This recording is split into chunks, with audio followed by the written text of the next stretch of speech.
Hello and welcome back to the Bird's Eye View podcast. We are here on Thursday, July 24th, shortly after the Toronto Blue Jays completed yet another series win over the New York Yankees. I'm your host, Zach Worden, joined as always by Jori Negin-Shecter. And Jori, the Blue Jays won the season series against the Yankees last night, taking another series at home, following a sweep of the Giants. The vibes, I don't know how many times we've referenced the vibes on this podcast, but it's been very many because they are very good.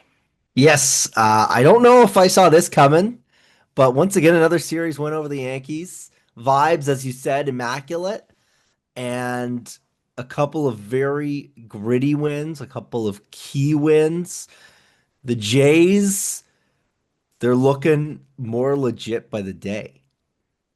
Yeah, it's interesting. I mean, we can kind of look back on the series because, all in all, like it was a pretty interesting series. I think, you look at it was fairly eventful. Obviously, game one is Gosman kind of going um sicko mode almost. He's like just spamming fastballs against the Yankees, and they were taking a bunch of them. I think he had like 18 called strikes on his fastball in the game, which is generally nuts, especially for a team like the Yankees who hits fastballs fairly well. For them to kind of sit there and be taking them all game was interesting. And then game two, obviously. Yankees show a little bit of fight, and you get the Ben Rice go ahead homer in the ninth after, the Blue Jays battle back from down 4-1. And then yesterday, you get the Aaron Boone ejection, you get the Yankees, once obviously the entire series they were kind of booting the ball around, but yesterday as well, of course, they make four errors, almost out error their hits, and yeah, it was just a pretty eventful few days at the Dome. Yeah, the post game from Aaron Boone, I think you kind of noted it to me, where he kind of said the lights were too bright at the Dome. Something about high pressure situations for the Yankees. They just can't handle the heat. And I don't know about you, but I have been just scrolling Twitter, the Talking Yanks podcast, and I was listening to their night of reaction, and they're just melting down. And the Schadenfreude right now, oh, just beautiful stuff. And I mean, the Yankees gave it to the Blue Jays to a certain extent, but I mean, you go back to game one, the pitching was excellent. Game two, the way they battled all the way back. And then game three, I mean, the clutch bow homer, of course. But even beyond that, you get the Miles Straw double. And the way, again, it goes 1 through 9 in the lineup, and they continue to get contributions just across the board. The Jays are winning ball games like a ball club that's got nothing to lose. They are playing some of the grittiest baseball I remember the Jays winning with in my lifetime. It's pretty incredible. You look back to even the 2021 team. That was a team that would slug you out of the park, but they ultimately missed the playoffs thanks to a bullpen that just wasn't cut out for it. And you go back to 2015, 2016, similar situation where they outscored you by a million runs, and they ultimately get shut down by a couple of voodoo magic teams in the Kansas City Royals and the then Cleveland Baseball Club. And this year, the Jays remarkably don't resemble past versions of the Blue Jays, and yet they've been basically they're a game back of the best record in baseball. Just incredible stuff. They have been the Voodoo Magic team this year, basically, and it's crazy to watch. Obviously we've talked about it so much. It's somebody different every single night. It's Davis Schneider stepping up and making some big plays yesterday. Like you mentioned, it's Miles Straw. It's just crazy how, it seems like they always are pressing the right buttons. And, for John Schneider, yeah, I'll bring in Justin Brule against the top of the Yankees order. No problem whatsoever. He's gonna get out of it. He's gonna get Aaron Judge to ground into a double play, and we're gonna be totally fine. So yeah, it's been a heck of a run. Like it's kind of crazy, and obviously there's much more to come, I'm sure. But man, like I just when we were talking about this team and at the end of April when they were, kind of basically 2024 reincarnated, but maybe a little bit better. I couldn't even imagine that they would have gone on this type of run. If I were to tell you on May 1st that by the trade deadline, or, a week before the trade deadline, because that is a week away, and we'll get into that maybe not in this episode, but definitely in a future episode. If I were to tell you the Jays had a comfy lead atop the division, you'd tell me I was crazy. You'd tell me I was delusional. And of course, since May 1st, because a lot of people point to that end of May streak or even, a couple weeks into May. But since the beginning of May, the Jays have been one of, if not the best team in baseball. Like, this is unfathomable, really, is the only word I can use.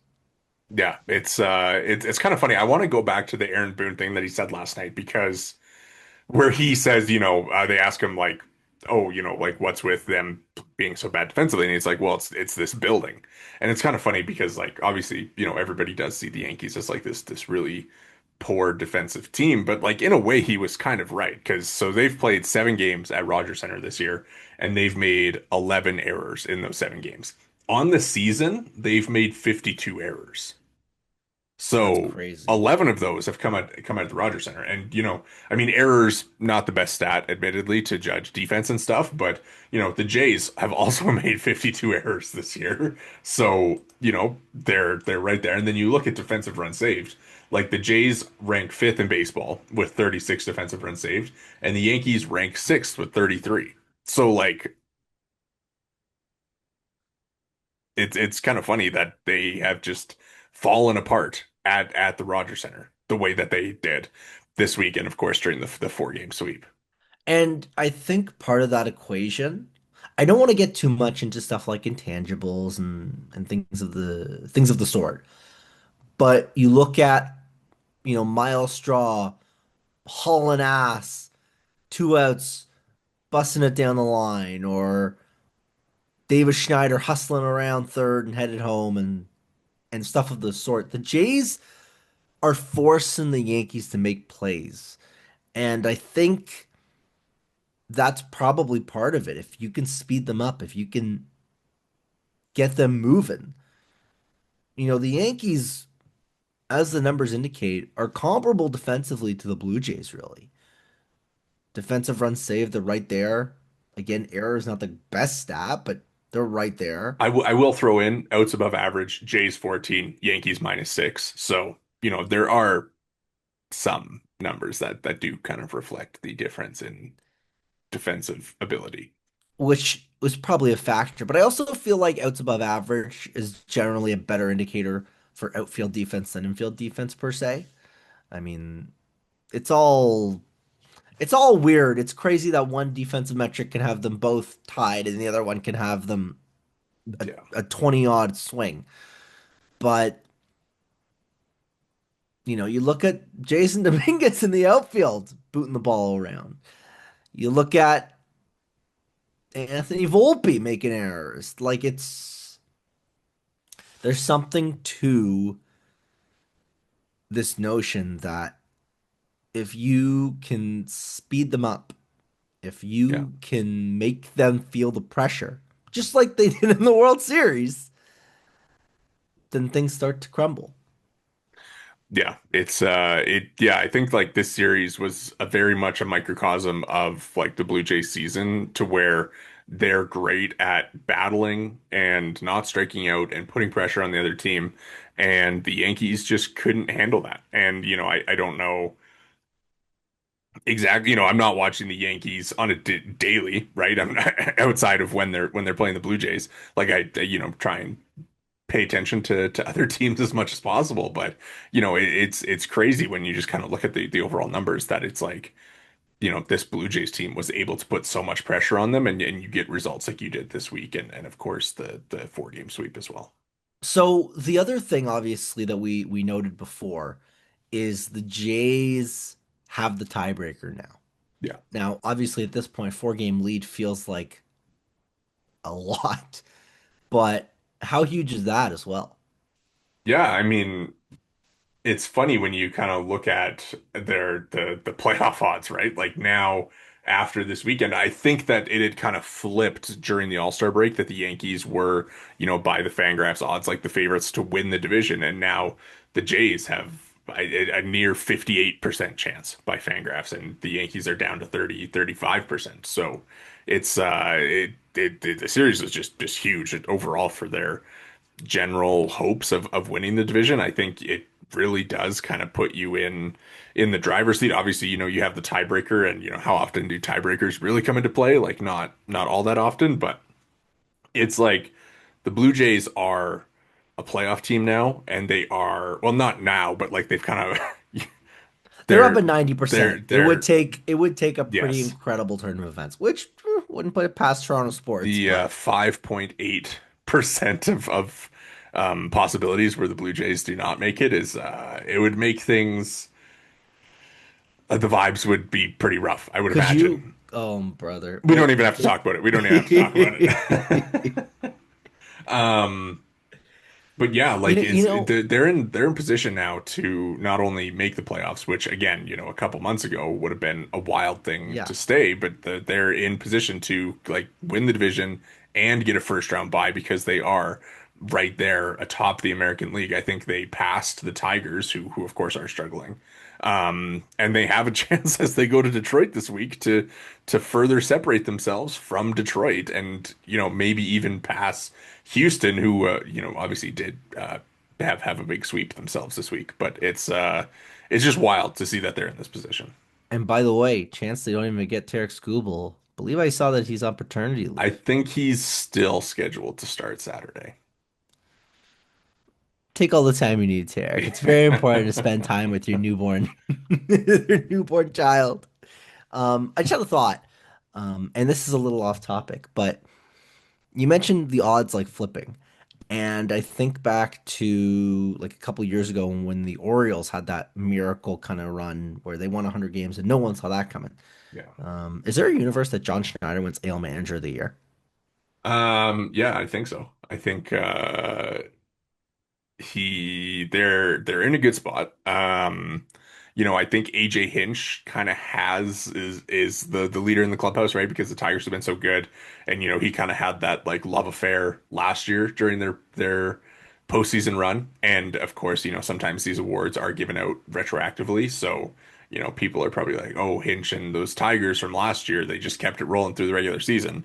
But what plays well in manager of the year voting is teams that exceed expectations. And I don't think there's a team in the American League that's exceeded expectations quite like the Blue Jays have. So if if I had to like place odds on it today, I would probably say that the Blue Jays would need to finish ahead of the Tigers for him to win it. Like it's kind of funny that it's like, obviously it's manager of the year and it's hard to quantify what managers do, but to me it's almost like whoever finishes with the better record between the Blue Jays and Tigers will win the manager of the year. We're calling this the Schneider Hinch Bowl, I guess, this series then. Yeah, the last time the Jays took one from the Tigers, so it's a good chance for them to kind of show where they're at and how they've progressed. Obviously, the Tigers have not been playing well recently. I think that their lead on the division has shrunk a bunch, even though it's still 8 games because the rest of that division has kind of collapsed in the past couple months here. But it's going to be interesting. I mean, the Tigers obviously coming off a sweep against the Pirates. I'm sure they're going to have some motivation to certainly To right be the ship. clear, that's the Pirates that swept the Tigers. Yes. Um, yeah, I don't know. How are you feeling about the series? I think it's an important one, obviously. Um, but at the end of the day, I mean that they're all kind of important at this point as you're going about trying to win a division, trying to get into playoff position, trying to secure a first round bye. Like I think that's the most important thing that this series will reflect at the end of the year is kind of who ends up with that first round bye. Yeah, last week or maybe 2 weeks ago, the Jays kind of had a bit of a cupcake schedule. They got the Athletics, they got the White Sox. And coming out of the All-Star break, like what a significant shift. But to me, just all the more telling of how this team has evolved over the last 2, 3 months. So I'd call this a huge series because, not a hot take to say that a series against one of the AL's pennant favorites is a big one. But in some respects, almost, you're coming off the high of the series win over the Yankees. I kind of give the Jays a little bit of slack for this one, right? The Tigers are going to be coming in desperate. And, you know, if the Jays can win the series, that would be enormous. But even if they take, well, hold on, it's a It's a three or four, four it's a four, gamer, yeah. four gamer. So even if they split the series, which I believed it was four, I just wasn't sure. Um, even if they split the series, that to me is still a win for sure.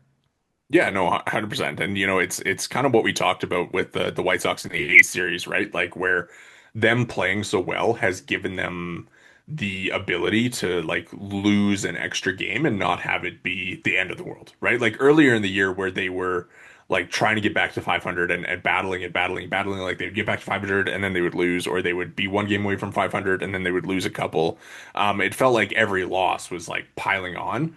But like if you lose two or three to the A's, it's not ending your season at this point because they've banked so many wins and put themselves in this really good position. I think when you look at how well that they've kind of flipped things around in division, like those are the important games that, if they had lost to the Yankees yesterday, then that one probably feels a little bit worse than if say they lose three or four to the Tigers here. Like losing one game to the Yankees would have probably felt worse than losing like three of those, even though it would, obviously not feel great because that would put you behind them in the standings. But I think when you look at the way that they've played, um, they've just given, kind of the sense of like, I think when you watch the games, like it feels like they're never out of it. And they're in every game. They've done a great job of being able to battle and find their way back into games. And it's just been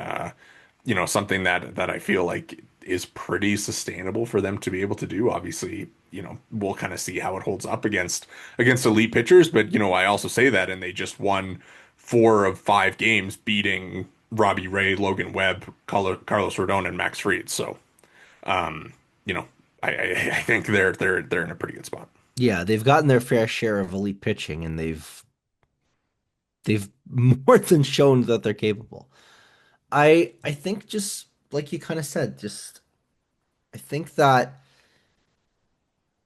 the the way that they've first of all banked a lot of success and as such they've banked a lot of goodwill. I think that gives them a lot of, I guess, like flexibility is maybe the word I'm looking for. Yeah. Just they don't have to be perfect. This is not going to be a stretch run where they have to go 50 and 12 or something ridiculous to close out the season to make the playoffs, right? If they hover around 500, the division is pretty close to theirs Well, or yeah, well, they're comfortably. so they're 60 and 42 right now. So that's 102 games. So you got 60 games left. If they were to go 30 and 30 the rest of the way, they would be 90 and 72. Like that's probably good enough, I It would think, be to win the tight on the division. division. It would be tight on the division, and that's To kind to of pass them, to be clear, to pass them, the Yankees, because they're at, I'm just gonna pull it up very yeah, the quickly. Yankees like They're at same the, they're yeah, they're at 102 the games if my Yankees would have math to is right. go 30, they'd have to win like 37 or something if the Yeah, Blue Jays or 35. but still, like they have 60 games left, 35 and 25. I mean, I'm no mathematician, but I don't think the Yankees have been playing at that pace since May or June or Yeah. whatever it may be. It's a big ask from the Yankees to do that, which is why the Jays are favored for the division, I suppose. But just like I kind of said, you've banked a lot. This is very clearly a team that has earned a little bit of breathing room. I want to get what do you think is kind of behind the home thing? Because they're 37 and 17 at home, which is the best record in the American League. It's tied for the most home wins in baseball with the New York Mets. What has kind of been the magic for them at the Dome? And is it, I think it was Chris Black tweeted like put the tinfoil hats away. But what has kind of been to you? What has made them such a better team at home than on the road? I mean, part of it is just going to be luck. Part of it is just going to be the teams that you see. Part of it is going to be unquantifiable. I mean, if I were to try to point to one thing, I think a big part of it Is is, the Yankees making 11 errors in 7 games? I mean, that's part of it. Yeah. You know, it's hard to say. Teams always do better at home than on the road. There's a lot of reason why. I remember seeing something ages ago where in every sport, it's got a lot to do with umpires and refs and getting favorable calls and such. But, I don't know if there's one thing in particular that has made the Jays such a better home team than a road team. Obviously, you talk about Bo mentioning this is the best the crowd has been since the Batista Donaldson days, and you hear Vladdy go, I love this crowd. This has been incredible. You hear Jeff Hoffman echo a similar sentiment. I don't know if I got the answer to why home cooking has been the way it's been, I mean, but they're the second highest scoring team in baseball at home, it's which about as good an answer as you're gonna get. certainly And certainly again, I helped. don't know why. I don't know why necessarily things would be different at home and on the road, but They're the third lowest scoring team on the road in baseball. So what a what a weird what a weird sport. What a weird team. yeah, yeah, it's It's hard to say. I mean, did they have a long road trip to start the year? Is that a possibility? I mean they when they weren't playing well at the beginning of the year, if we look back to April, um, I think of the Astros series specifically where they scored 2 runs. That was on the road. And then the Yankees series where they didn't play very well on the road was kind of right after that. Um, they did play poorly on the road to begin the year. I think, you think of the Mets series as well in April. Those ones were all on the road. So I mean, I guess you kind of count those in there, and then it does seem like they have been at home a lot when they've been playing well. So maybe they're about to go into Detroit and put up a ton of runs this week. I mean, that would be nice. Uh, yeah, I don't have an answer. I don't have an answer other than something. There's something in the air. Something in the air. But the vibes, like we said, like Yeah. maybe it's something as simple as that. It's kind of funny because I think that the formula is obviously put the ball in play, get timely hitting, which they've kind of seemingly done over and over and over. The bullpen has been solid enough, despite some cracks at times. And the rotation has kind of come around. I think you think of this Yankee series where obviously Gossman was good, Bassett was solid, and Scherzer obviously struggled and kind of set them on the path to that one, but they were able to bounce back, right? Like their formula is definitely the one of where we're going to put some pressure on you. Our starting pitching is going to give us 5 decent innings and give us a chance to win, and then our bullpen is going to be good. Like it's a pretty good formula. I mean, it's certainly different than what we've seen in years past. It's certainly different from the way baseball has trended in recent years. But you know what? I think it does make for an entertaining watch and an entertaining game, which is something that we could not have said a year ago. Something that Caleb Joseph said on the broadcast last night, which kind of dug its way in the back of my head there. He was talking about the Yankees making a bunch of errors and their struggles on the defensive side of the ball, and how the Yankees are built with a bunch of sluggers, and a lot of the time you're going to trade off slugging for defense. Yeah. And it could be as simple as an overcorrection or whatever it may be. where the Jays, by choosing to be a ball and play team, they're taking advantage of teams deciding against investing in defense. And as a result, you're seeing them put together timely hits. You're seeing them take advantage of teams making mistakes. So, you know, I don't necessarily know if that's something that you can extrapolate over a full season, but for now, it's working. And, even beyond that, it's very clearly a formula that the Jays have actively sought to build their team around. This episode of the Bird's Eye View podcast is brought to you by BioSteel. Use code Bird's Eye View at checkout for 20% off your order at biosteel.ca. Again, that's code Bird's Eye View at checkout for 20% off your order. For all your high performance hydration needs, visit biosteel.ca. Thank you again to BioSteel for sponsoring today's episode. Yeah, it's been man, it's been a wild stretch. I just can't believe that we're here, that this is the way that we're talking. Obviously, the game's great, but there are kind of, some other things swirling around the team right now. Obviously, there is a conversation about Vladimir Guerrero Jr. and what is going to come from him. I still am really unsure how to approach that conversation, right? Like he's been good enough, like he's been fine. He fits the team really well.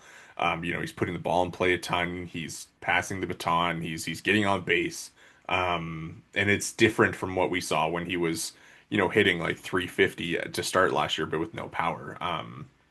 It's been like, what are your thoughts on the Vladimir Guerrero Jr. discourse? It feels a lot like last year, doesn't it? Where it was Vladdy Arias, where we were kind of backhandedly describing him as a contact guy. And then, of course, the swing data comes out and he looks a lot like Luis Arias on that data. Like it's the same kind of situation. And, all the StatCast numbers indicate that there's going to be something happening. Like eventually he's going to run into some balls and he'll figure something out. But, you're paying him to be Superman. And even though John Schneider said he didn't need to be Superman, you need him to be elite if you want to be a World Series contender. And the Jays will continue to have success with him doing this. But if he can tap into the power, it'll be a huge step in the right direction. And again, I have enough confidence in the underlying metrics and the way the last year played out. He only really got ripping hot in August. So maybe Well, it's just, I think July was kind of the big one. I don't know. There's still time. It can still come. My concernometer, ironically enough, is lower than probably most people just because you kind of have to just trust the talent. And he's not going to hit 40 bombs. He may never hit 40 bombs. He might not even hit. The one this weekend against the Giants put him, I think, on a good pace to get to 20 this year. I mean, I don't know. I was in the building for that one. I said it on the radio earlier this week. Like that thing was flying out of the yard. And you can see when he runs into a ball at the right time. I mean, it was a curveball and he took it about 5 million miles at the dead center. He can run into them and he can destroy baseballs still. It's not like he's failing to do so. It's just he's not. And he's still getting on base. He's still racking up the hits. It'll come. I just don't know when, but for sure it will come. If he starts hitting closer to superstar level, closer to George Springer level, um, what, how does that change your outlook for the team? I mean, it seems a little obvious. It takes them from playoff contender to World Series contender. I feel like it's So, not much more complicated than that.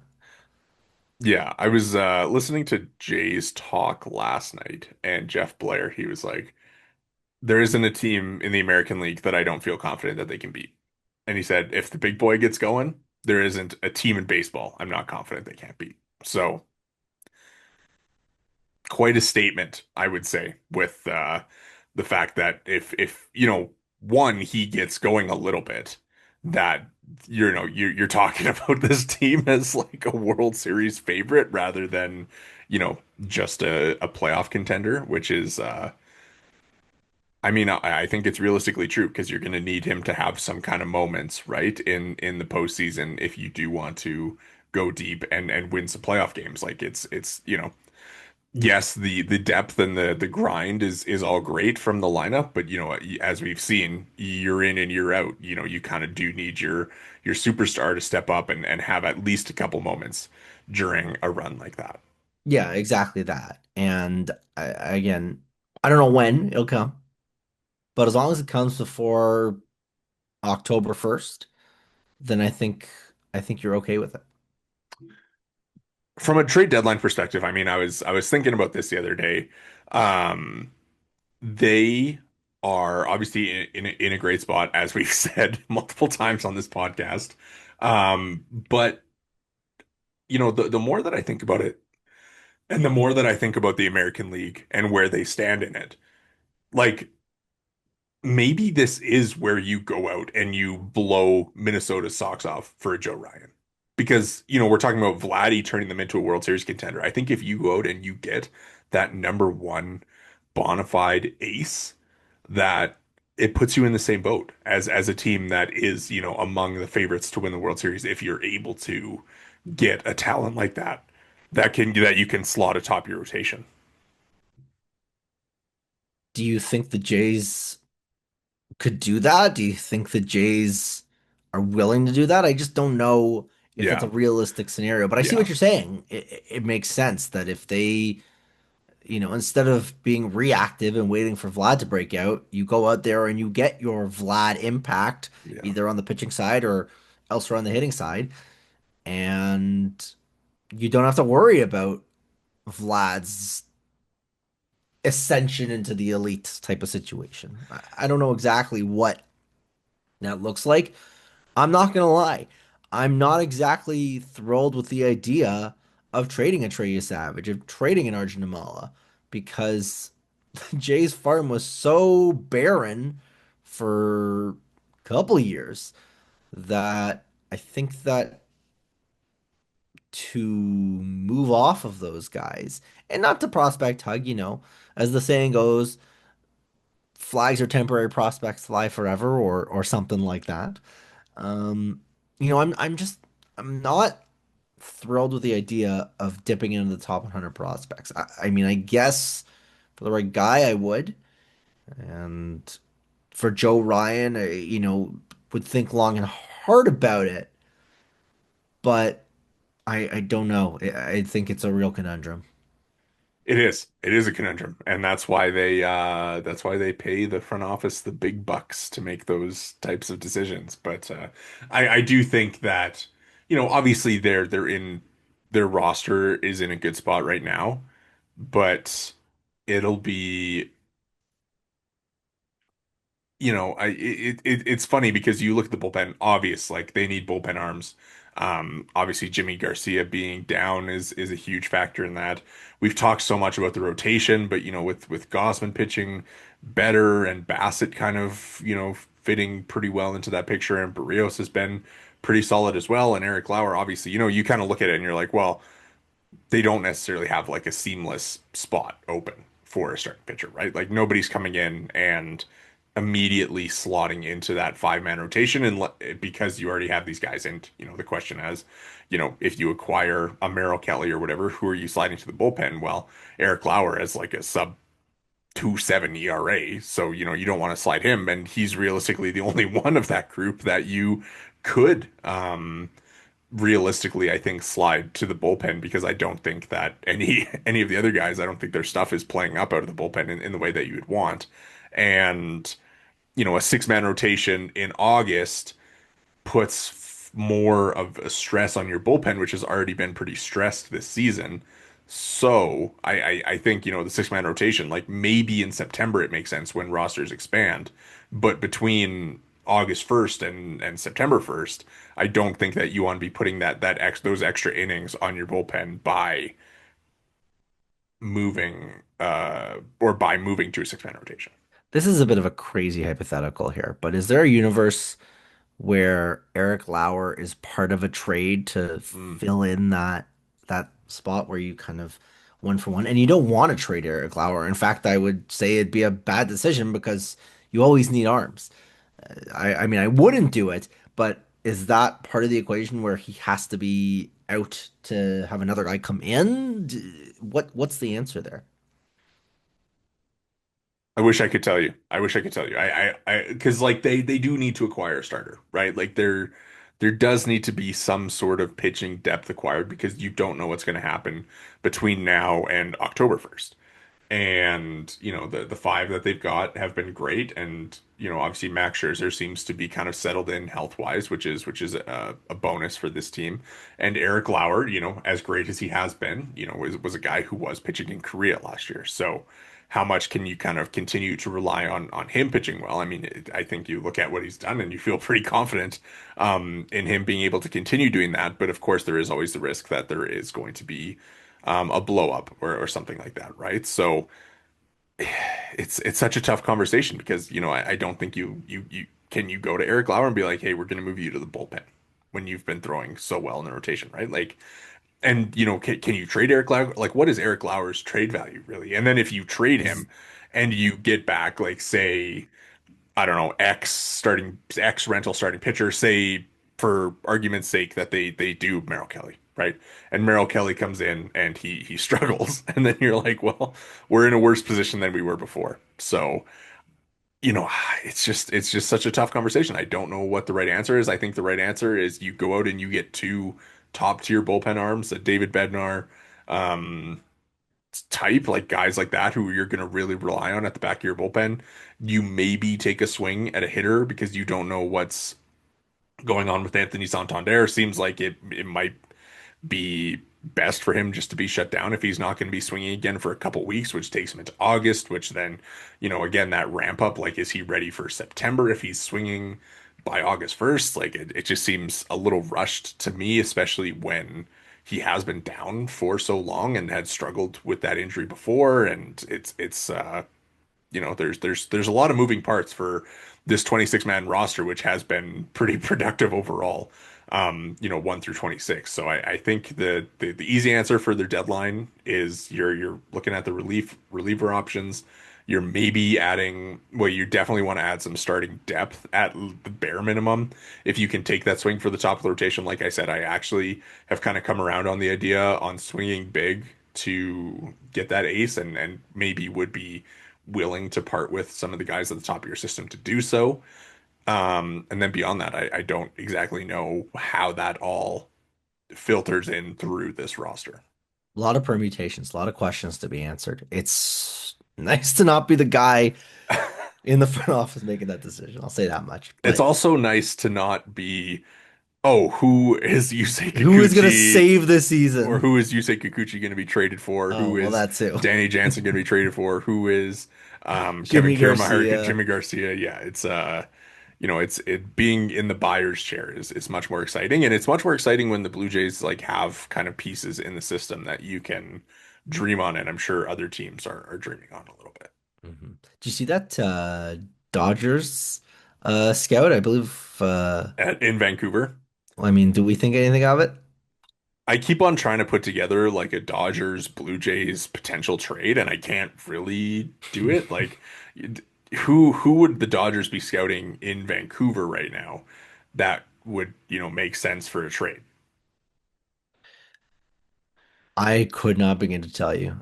And It's who maybe would it's they a be? Yoshi Yamamoto for Arjun Nimmala one for one, right? Well, apparently Dustin May is on the market in LA, but I highly doubt that they're trading him for a prospect. No. Like they need help as well at the major league level. Their Yeah. bullpen has been rough. So They are also scuffling. yes, it's I don't know. We're gonna do a more thorough trade deadline preview in the lead up to next Thursday's deadline. I mean, we're a week away at this point. But I mean, before we do kind of run today, you got any other thoughts on the team, on the deadline. Any other news you want to get to? Alek Manoah is back again and pitching in Dunedin. Dalton Varsho homered in back-to-back games for Dunedin. Any of that stuff kind of piquing your interest right now? Nothing too substantial. Do think that the Varsho stuff worth acknowledging. He's right around the corner. Sounds like he's Sounds like even the Orioles series. sounds like AAA soon. Sounds like the Orioles.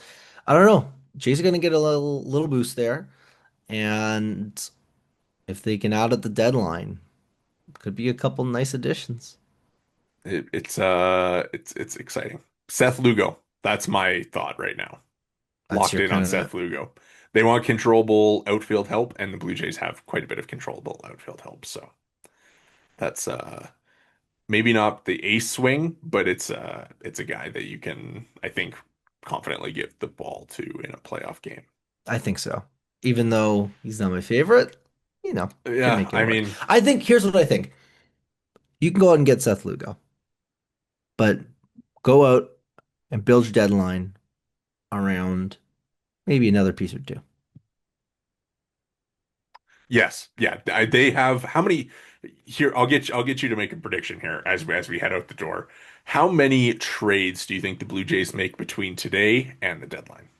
Between today and the deadline, I'm thinking they add at least a bit on the starting front. Yep. That's one. Yeah. At least a bit on the bullpen front. That's two, maybe three. And I think they add at least one hitter. I'm going for. Four. I like it. I agree. I know I sent you a mock deadline or like whatever, like a certain number of like guys where I'm like this would be a good deadline. And I think it was six, so that's probably too many. I think four fits in pretty nicely with having a week to make trades and having to figure everything out. I think four is a good number of trades. So. It would be active. It would be an active deadline. Yeah, it is going to be an active one for them, 100%. Like I think that there is going to be a a bit of activity, and it's going to be kind of really interesting to see how it unfolds. Final thought though, the chemistry stuff. What do you make of that? If you can make your team better, go make your team better. Yeah, I agree. All right. Well, we're going to run for today. That is going to do it for us here at the Bird's Eye View podcast. Make sure to hit the subscribe and like buttons if you're watching on YouTube. You can find us there at the Bird's Eye View podcast. If you're listening along on the audio provider of your choice, make sure to drop a follow and review. You can follow us all on Twitter. I am at Worden_Zach. Jori is at Jori Negin-Shecter, and the pod is at BED_pod. Thanks so much for listening and enjoy the series this weekend.